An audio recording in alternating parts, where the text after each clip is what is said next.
Because pretty much what happens is the view of the religious view to the atheist is that, oh, how can you live with yourself? How can you be happy accepting that you have one chance? Or the atheist view is like, oh, how can you even think that there's something after this? So I'm pretty much going to talk about how I've been okay with whatever decision that I've had, whether when I was a Catholic, which I'll get into that right now. I'm recording. Yeah, I'll get into that right now. What's up, YouTube? It's your boy Khan. I'm with my buddy Isaac again, and this video is going to be talking about the concept of death, my opinion on death, what happens, is there an afterlife, and pretty much I'm going to get into my different views of death that I've had in my life, mainly because I changed my opinion a lot, and I changed my view and my stance of the world constantly, and that's the way it should be for everybody, thus keeping an open mind. I try not to stay closed off on one subject and believe something 100%, and that's the 100% way. And that goes into regard also with the incident that just happened not too long ago with the Boston bombings that happened the other day.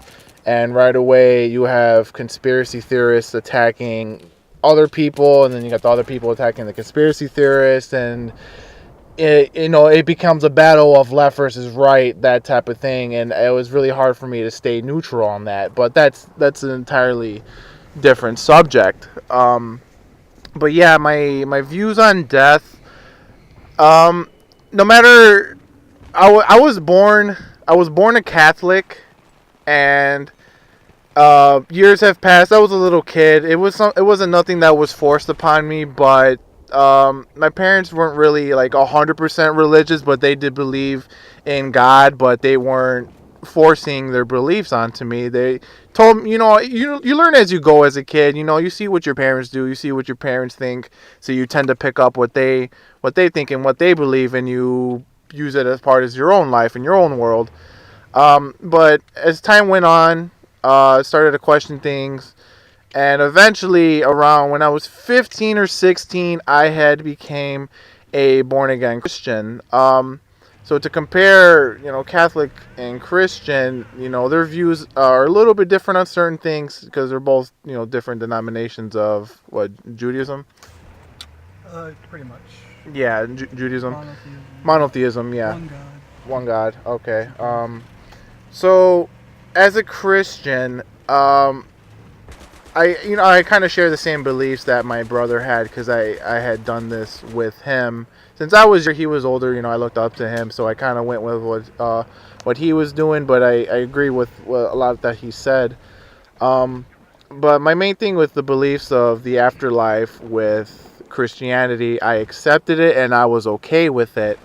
And I'll go into how I view death different ways, and I've accepted the way people die, and that was it. Christianity, they believe, if you accept Jesus Christ, your Lord and Savior, you go to heaven, and blah blah blah.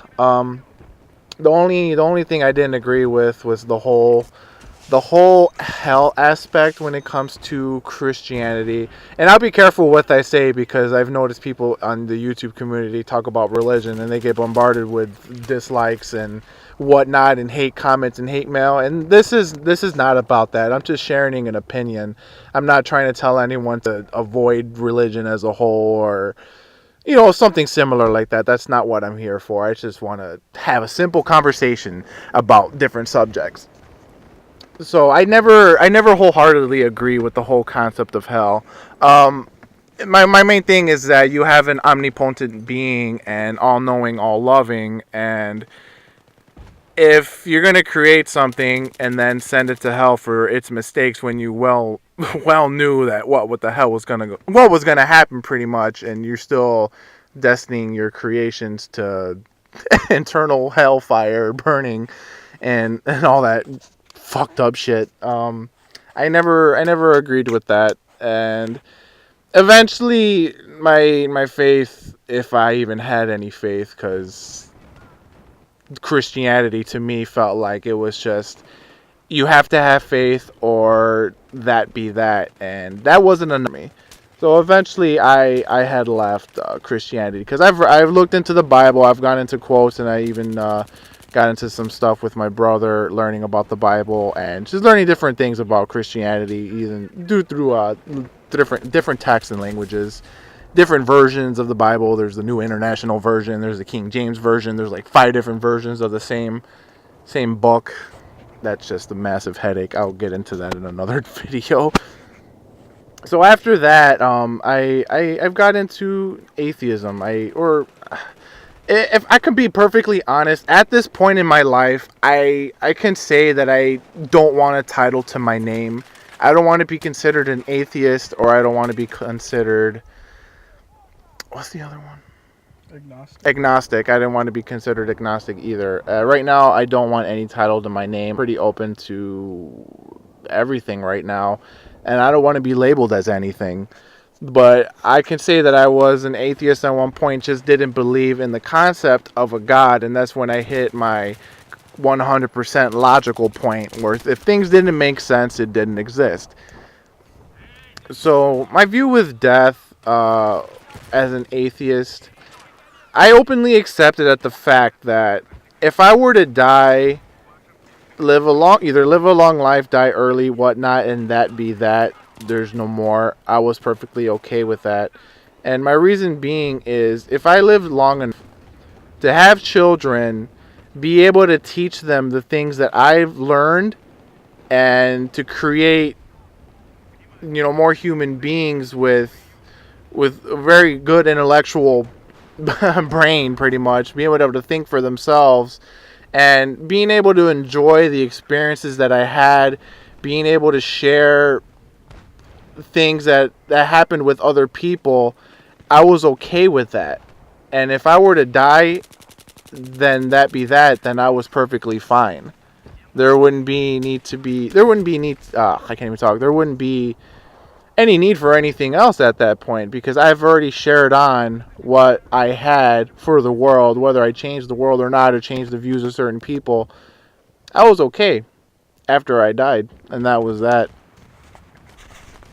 Okay, I think differently. My turn, my point of view. This is Isaac's point of view. This was a rough explanation. It sounds better in my head, but you know how that goes. All right. For me, I won't even get into religion. It's fine. I see all religions, for the most part, are created by man, so they will always be influenced by man. And a lot of religions in the past have honestly been used to control people. Look at, for instance, Christianity was actually persecuted by the Roman Empire, but later on, Emperor Constantine saw its benefit, as majority of the population of his empire were becoming Christian. So he made it okay to be Christian. He made it the national religion. So what was the reason for that? Well, to unite his people under one religion. So control, and also the Bible. Daniel was making a lot of good points about how there's different versions. What they don't tell you is that it's been edited several times throughout, its writing history, around 2-3 century AD, and so other times several chapters have been altered, tweaked a little bit, added parts, removed parts, mainly removing parts. I think they rarely added anything, but the point is they didn't want to have empowering information, because the Bible is still empowering to an extent. It has a lot of good morals, good stories in there. All right, now back to death. Death. If you believe that you are your body, and if the body dies, you cease to exist, that would explain your beliefs in death. But if you had an understanding that you were not your body, then when you died, all it would mean is that it's a transition period. Now, what happens after that can be quite interesting. We've talked about frequencies and how there's love and fear frequencies. Just say if you were a negative person, you had a lot of negativity in your life, you may necessarily go to a place that is, where, how do we explain ghosts? We didn't really talk about ghosts or nothing like that, but literally, if the ghosts do exist, there were, disembodied souls who are, in most cases, if you look into the ghost thing, which I don't suggest you do too heavily, you tend to find that there's a lot of similarities. A lot of the supposed ghosts, seem to have died tragic deaths. They have some sort of resentment, and they hold on to the physical plane without a body. They tend to haunt at a certain time and day, whatever. Doesn't always happen, or it could just be something else. Doesn't matter. If you guys look into the topic of out-of-body experiences, a lot of people have reported they're able to leave body consciously while they're still alive, and they're able to go into a mental realm that would, basically be a dream realm or a mindset realm, where it's almost physical, but it's not. There's time distortion. You can look into this. There's several books ran out there. Robert Monroe, he teaches techniques on how to leave the body. He has his own institute. If you guys want to look it up, obviously if this sounds a lot of far-fetched nonsense mumbo jumbo, you can always just investigate it yourself. That's what I always recommend. Don't believe anything right off the bat, even with what the government says, anyone tells you. Always do your own investigation. Well, that leads to the topic of if you don't cease to exist when you die, then you can, talk about something like reincarnation. The Buddhists believe in that. But how that works, it's tricky because, we obviously, if it has happened, we don't remember much of our past lives. Though there are documentaries and stories of little children. If you're going to remember a past life, most likely it's going to happen when you're a kid, a child. You're going to have memories. And your parents will, parents will always tell the kid, no, you're crazy, you're making this stuff up. And then, the schooling indoctrination system comes into play. And, yeah, you go with strictly logic. And that's another thing I wonder, though, is dreams in any form a genetic trait that can be passed down? Your memories, can that be passed down to your children? You're saying dream memories? Dreams or just memories in general, like stuff that happened. Well, how many times do people tend to remember their dreams? Some people report that they can, others that they don't. Some don't know if they dream, but science has proved that we always do dream. It's just we don't always remember. When you're more likely to remember is when you wake up during the dream. Your alarm clock goes off, or your circulation's getting cut off and you wake up, or you have to go to the bathroom. So yeah, we always dream, and we can't explain too much about it, but since we are, in the physical world, but the dream world, if people call it the astral, the fourth dimension, that there are hellish places that they would describe as, where it's like really dark and gloomy, to regions or places that you can go if you have a high enough vibration of, love and positivity, where it's angelic-like, where it's really positive. What else can I tell you? That's what I've been researching, and I can't confirm too much about this, but I will say that I've gotten close to the state of leaving the body, but it is a little freaky, and it's hard to believe sometimes. Even I'm still working on it, but I've read plenty of books, and I've met people who are able to do this. I believe them because they have free will. They can do it at any time. Well, they need to get in a relaxed state. Oh, okay. Relax the muscles. Usually they're lying down in their bed. And it's a gradual process where their body becomes paralyzed, it becomes numb, heavy. It's like, you're taking off a glove. You're slipping off. But you're always connected to your body until the moment of death. Like out of a shell, in a way. In a way, yes. It's funny because my girlfriend has told me about out of body experiences, and she doesn't know how it happened to her. I think she said she was having a conversation with her sister about spirituality, and she felt herself leaving her body. And she can't really explain it to me that well, because it's one of those things that when you experience it, you don't really have words to explain what happened to you. And not only that, how can you explain that type of thing to somebody else for them to understand it, what you experienced, what you felt? That's like asking someone, how does it feel to get drilled in the mouth with Novocaine to get, or something, Right. You can't explain that type of thing. It's just, how it feels, but there's no words to describe that.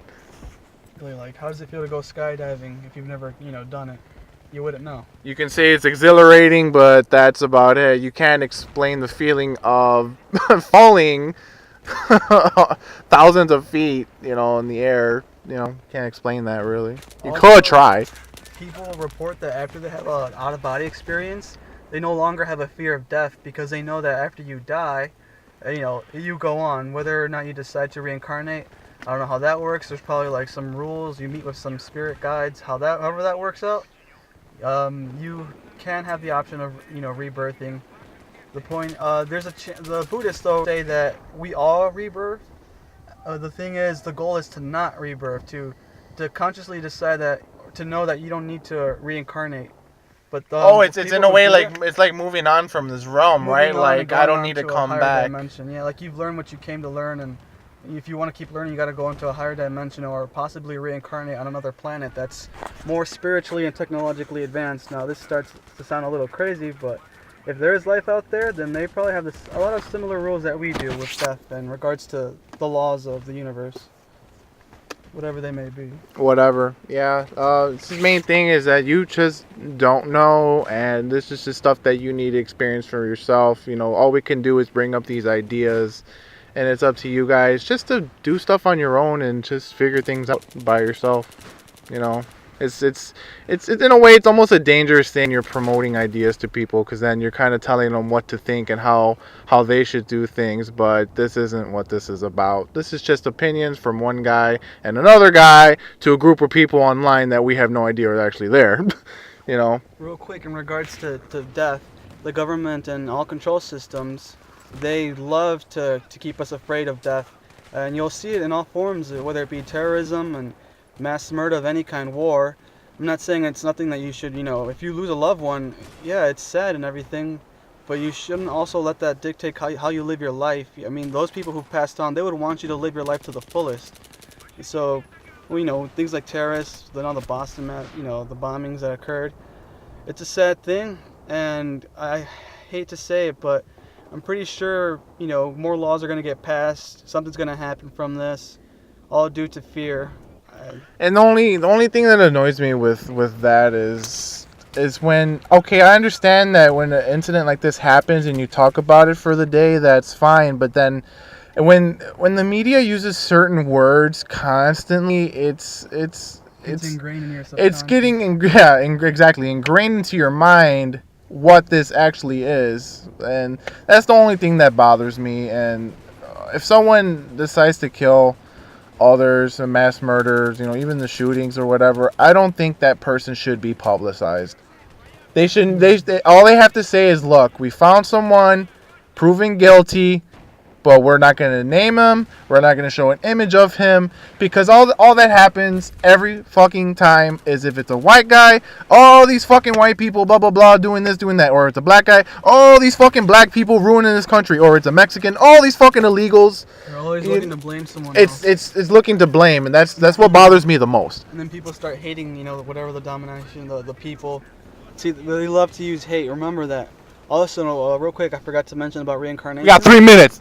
Reincarnation, okay, what happens to the bad people? Well, you could argue that they're going to have to repay their karmic debt in another lifetime. So, let's say really rich, if you're really a rich person, like you're super wealthy, and you never helped anybody with your wealth, you could very well incarnate into some poverty-stricken country, like, for an example, say some country in Africa, where you're starving and, you're experiencing the opposite side of the spectrum.